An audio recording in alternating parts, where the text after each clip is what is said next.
Welcome back to another Anti-Fund sit-down video. We have huge news. Closed Fund 1 and bringing in a new GP sitting next to me, Logan Paul. Welcome to the team, Logan. If you guys wouldn't mind clapping as well. Thank you. And obviously joined by Jeffrey Wu. And Jeffrey and I have been working on Anti-Fund over the last 5 years, going extremely hard. We love this game. We're super passionate about it. And as well as my brother Logan, been diving more into the scene, making some incredible investments. And it only made sense to bring him into the Anti-Fund team.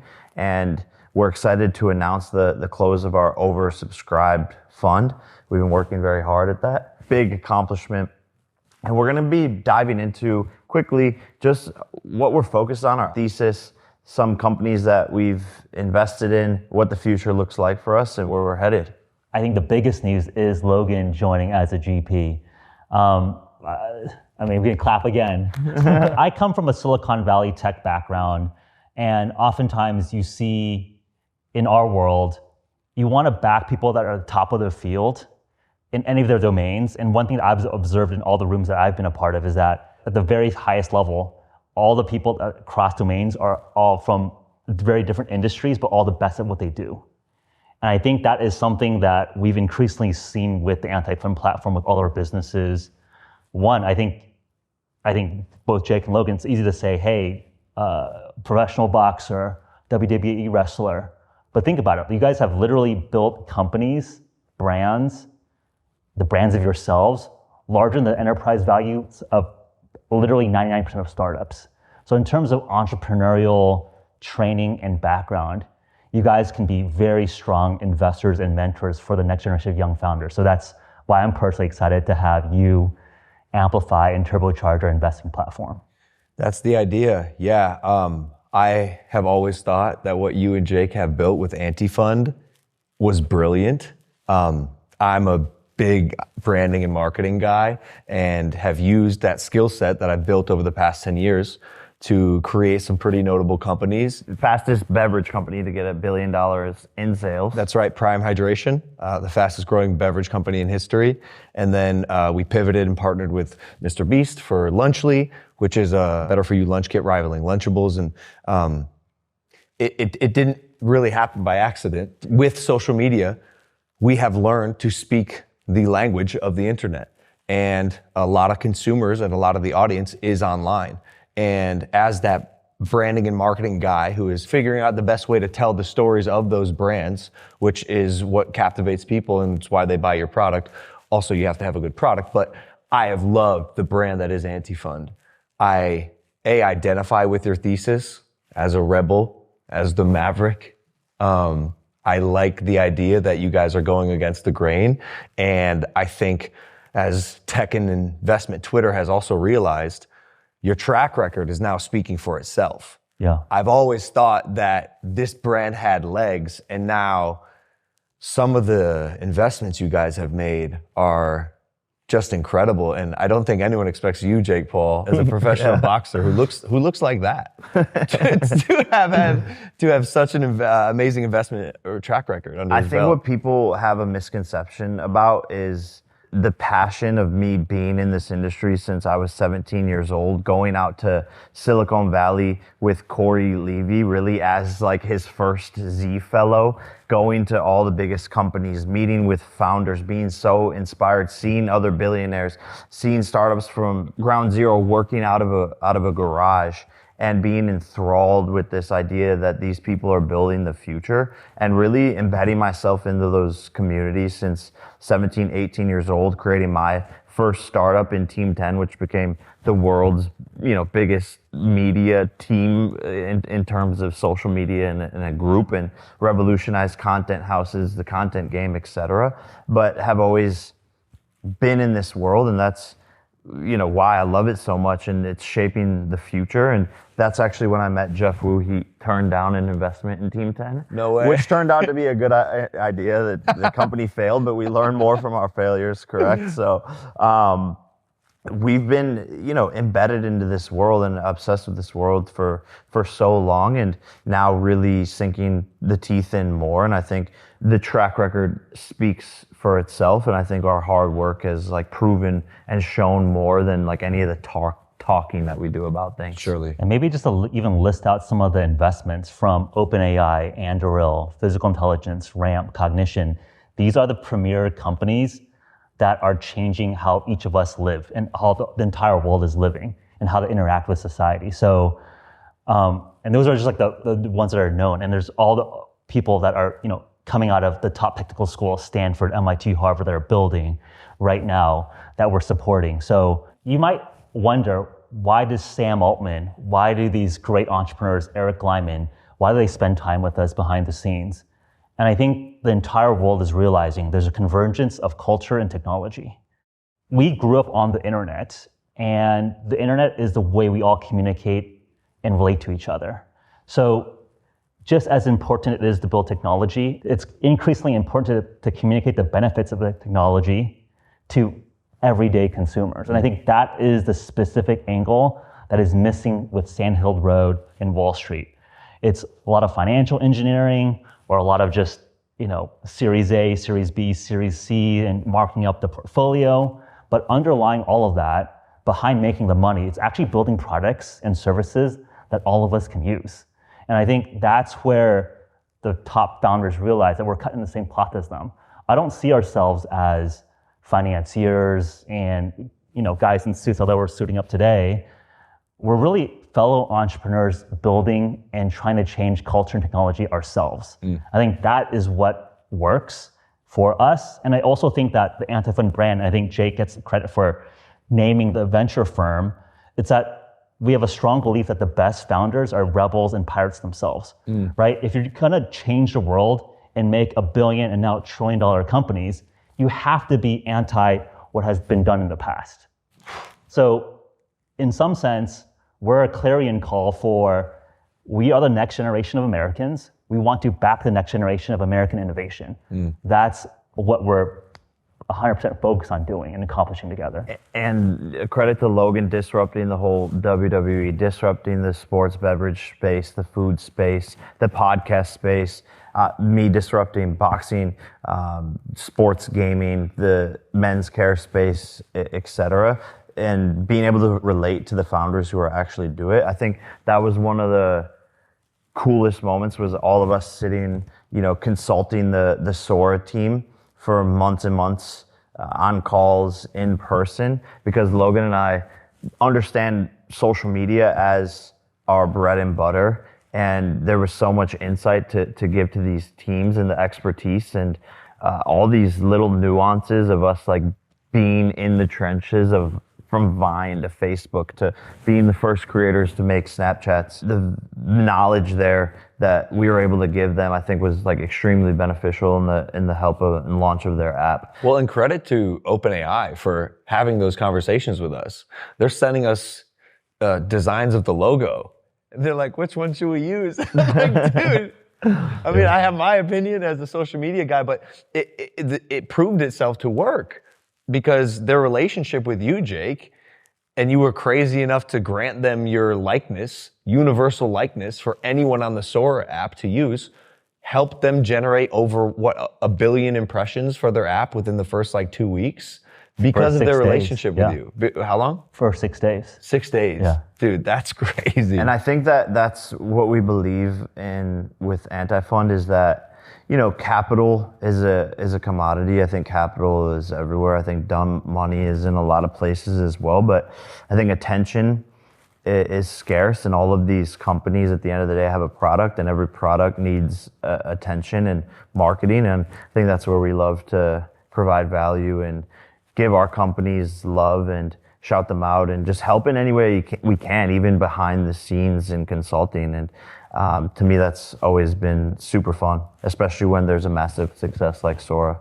Even for you, Logan, just in terms of just the breadth of access, I think when I'm in the founder seat, what do I care for in an investor, right? Oftentimes the founder CEO has to be the visionary to build a product. And then what do you think about in terms of a capital partner? I think most founders just want the access and the amplification. And what's like a pure play strategy to do that? It's literally partner with anti-fund. I think that's why we're getting allocations to some of the most in-demand stocks and why people are literally offering us markups like multiple times their money just to like flip our stock to them. And one, I think it's good business for us in terms of just scalability. But I think it's also just an ambition that we all share, which is that how do we have the biggest impact on culture, on society? And it's like, you start by building up yourself. And then you start building companies. And then what's the next order beyond owning, controlling single companies? It's like, how do we become capital market allocators who are controlling asset classes in multiple companies in different industries? So we have a lot to prove to get there. I think, especially you two, very visibly shown that in terms of building yourselves up as competent entrepreneurs, personalities, tastemakers, celebrities. Second, now we've built companies that are household names. Anti-fund, I think, is like, that's what I'm excited about in terms of just like, how do we have billions and maybe trillions of dollars of assets that we can accumulate and allocate, right? And I think that's like the right level of crazy goal that we should be aspiring to. Like, what was Goldman Sachs? What is Blackstone? What is Carlyle, right? These are just partnerships of, at the time, young innovators and financiers figuring out how to change society through capital. And the ones who are crazy enough to think that they can change the world and do these things are the ones who actually end up doing it. And I think that's what I'm excited for, is the challenge to get there. I think the money is one thing. I think all of us are well set, but actually being there working with these people. We had our anti-fund summit where we brought out a bunch of the leaders in AI, investors, other founders, and just hearing their story, being able to riff with them in person, helping them shape their ideas, whatever it is. Like, that's what I truly love, because you're actually seriously changing the forefront of technology in the world, and it's just super fun to be a part of. Yeah, that summit looked amazing. Are you guys going to do more of those? Because as a new GP, I'd love to come. Yes. You will help us We will be host. doing more anti-fund summits. Great. So, yeah, any interesting people out there who want to come to this summit, hit us up. But definitely more. It was so fun building the communities and being, personal with these people. I think a lot of times it's one meeting, invest, emails back and forth. But a lot of these people, it's great to build a relationship with, a personal relationship where you're able to just text each other quick ideas, quick thought riffs, quick, I need help with this, X, Y, Z. That's what it's all about. Capital is commoditized, right? There's a lot of money flowing around, but what there is a lack of is people that can wield it effectively. And then two, how do you bring attention to the people that deserve it? Yeah, and we are certainly in an attention economy. I think I'll go ahead and be arrogant here and say, Jake and I certainly know how to get attention, and we've understood how to then wield that attention to leverage what we'd like to build. I think it's interesting how culture has also made its way into this realm, the tech investment VC space. A lot of these guys now are like trying to become influencers. And it's interesting because we're kind of switching places, or at least like leveraging the thing we first built to then do the second thing. And as people who started off as influencers now, I think we've proven, each of us individually, we're also not so bad at placing our money in strategic opportunities. I want to pull on that thread a little bit more.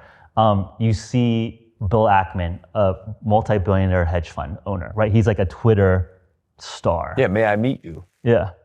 May I meet you guy. Yeah. Like Chamath, and Jason Calacanis, who's a hater, they run one of the largest podcasts. I mean, I think they literally have become podcasters and influencers. And I think the pure play bet on us is that we have literally the archetypal influencers. You guys literally classed that term, right? Like, you guys were the original influencers.